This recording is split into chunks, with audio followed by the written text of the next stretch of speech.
Hey guys, and welcome back to another video. In this video, we'll be going through the Thursday night footy to kick off the long weekend for Easter, in which Brisbane played against Collingwood. And Collingwood, in the matter of, I think, 6 days, has defeated both the grand finalists and looked pretty dominant in both games. Yes, Brisbane had... Sydney had a lot of guys out, but Collingwood were always going to win that game. And Collingwood, even Brisbane, don't have that many guys out, I don't think, if any. Dodie's coming back in the VFL this week, but they don't have anyone spectacular sort of out. And Collingwood's dominated even with no Houston, which kind of showed, I think, that they're the real deal this year. And again, I somehow tipped them wrong by about 70 points, I think. I tipped Brisbane by 15, so I was, 67 points off in this, so bad start to the round. But yeah, Collingwood just look like a really, really strong side at the moment. But anyway, before we jump into this video, remember to like and subscribe, turn the notification bell on so you know when I upload, and let's jump into this video. So that's the wrong one. That's the right one.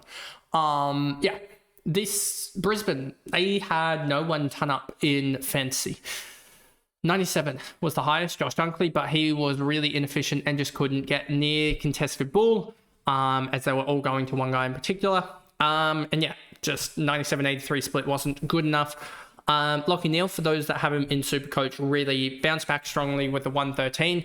Wasn't able to get that really, really high score and did a lot of contested work, which was really good. But in the end, only a 79 fantasy, just a no-go in fantasy, just a SuperCoach only. Jared Berry tried to tag Nick Daicos for a quarter. Nick Daicos had 6 and kicked a goal in that quarter. But outside of that, he didn't try and tag Nick Daicos. And Nick Daicos ran right in the other quarters, had 32 touches in the other quarters. Dane Zorko, I thought, was pretty unlucky in the whole scheme of this in the end. Like if you even just think about it logically, right, in terms of that that free kick that he should have had for the high, that was obvious, that high tackle that the umpire just missed. And then he also had this, I think, phantom push in the back almost, or front on contact, which really wasn't there. But anyway, it is what it is. If you take out those two calls, give him a kick and then another free kick, that's a 10-point swing. And then also SuperCoach, that's probably a 15, 16-point swing there as well. So he could have easily had an 85-85 game, which is still pretty telling that it's not those sort of 110s, 120s that we've seen in the past from him. And I think it's because their continued use of Jasper Fletcher at halfback. He just doesn't have the dare to be able to take on the kicks. And Wilmot and Dane Zorko, they were the pairing last year that got them to the premiership, but you can see who they really should be going through, but they continue to go through Darcy Wilmot. If we just bring this up, and I could be wrong in saying this, which would be quite ironic, but I want to say that Dane Zorko still, even though he had slightly more possessions. If we look at that 7 score involvement, and then you look where in the world is Darcy Wilmot's at 5, and then he had 5 intercepts to Dane Zorko's 4, used it slightly better.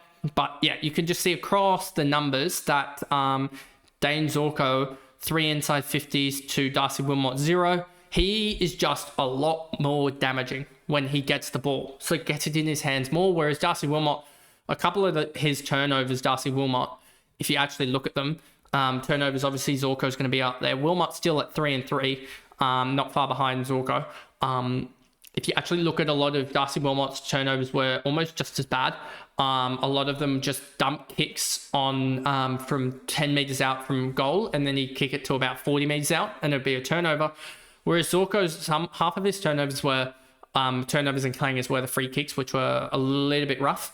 I think he even got a double clanger with a free kick as well, or something with the etc. But yeah, I think that they just need to get it out of Wilmot's hands a lot more, get it out of Fletcher's hands a little bit, and get it into Zorko's hands. He wasn't in the right headspace as well, but I think he does bounce back.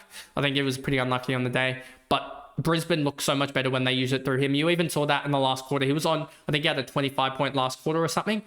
Maybe it was only like 13, 14 in SuperCoach, but when you saw in the last quarter, he would get the ball from a kick in.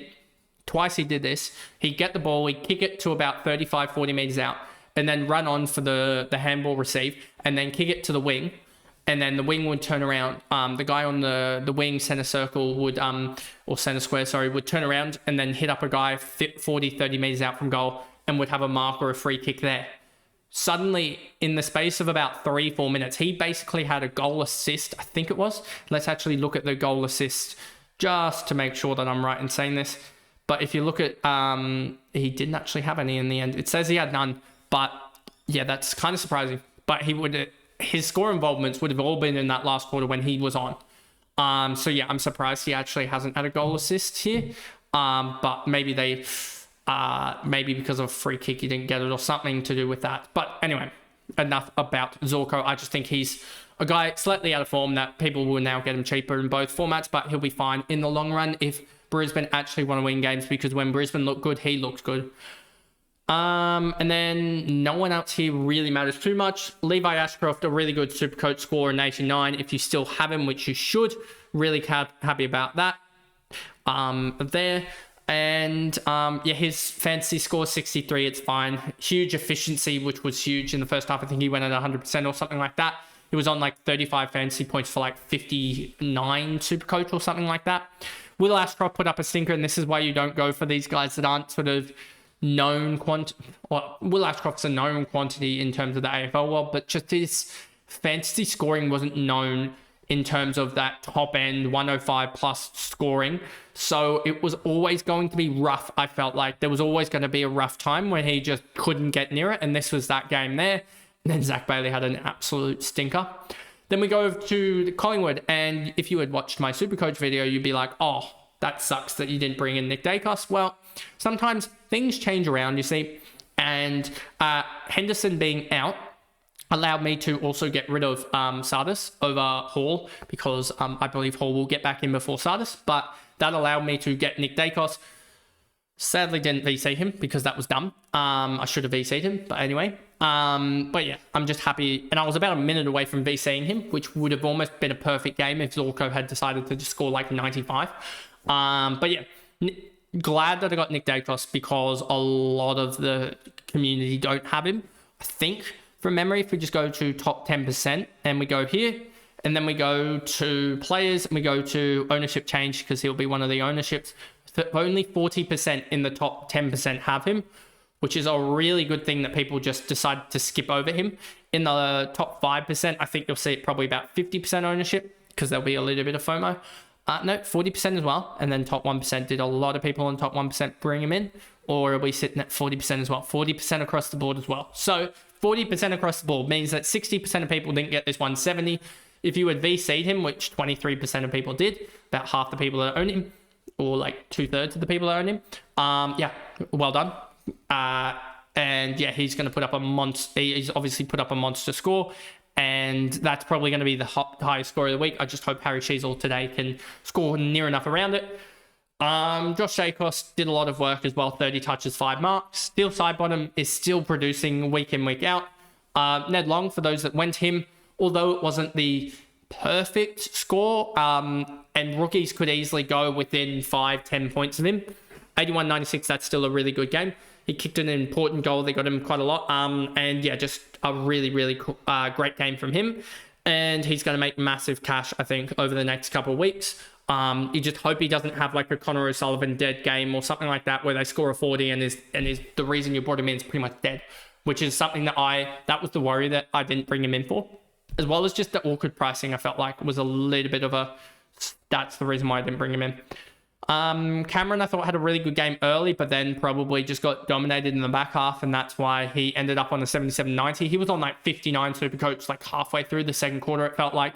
So for him to only end up on a 90 is kind of surprising. Elliott, Pendlebury, Lipinski, Myercheck, Crisp, Maynard Howe, Hoskin Elliott, McStay, DeGoey. DeGoey did all right in a sort of limited tog game, but never going to be relevant. And then Perryman, his role when he isn't in the centre bounces is horrific. And I mean horrific. It is this worst like lockdown role that doesn't really help him out at all. So yeah.